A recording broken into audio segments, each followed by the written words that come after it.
देशात लॉकडाऊन लावण्याचा कुठलाही विचार नाही, अफवांवर विश्वास ठेवू नका, केंद्र सरकारचं नागरिकांना आवाहन।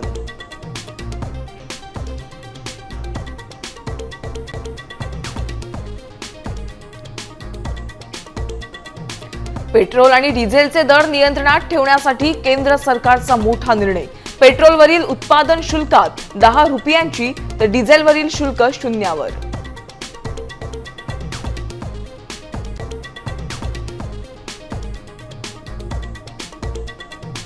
होर्मुझ जलमार्गावर थायलंडच्या मालवाहू जहाजावर इराणचा हल्ला।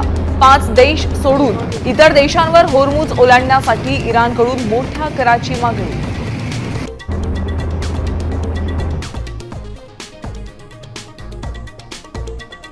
महिलांसोबतची कृत्य हा विधीचाच भाग। पोलीस कोठडीत अशोक खरातचा कांगावा। भलं केलं तेच माझ्यावर उलटले, खरातच्या उलट्या बोंबा, सूत्रांची माहिती।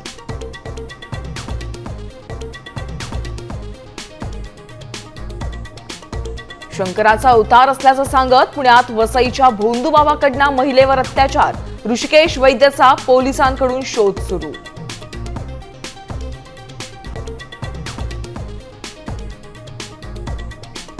कथित व्हायरल व्हिडिओ प्रकरणात मंत्री नरहरी झिरवळांना राष्ट्रवादीकडून अभय। सूत्रांची माहिती तर व्हिडिओची सत्यता पडताळल्यानंतर झिरवळांच्या मंत्रिपदाबाबत निर्णय। मुख्यमंत्र्यांची माहिती।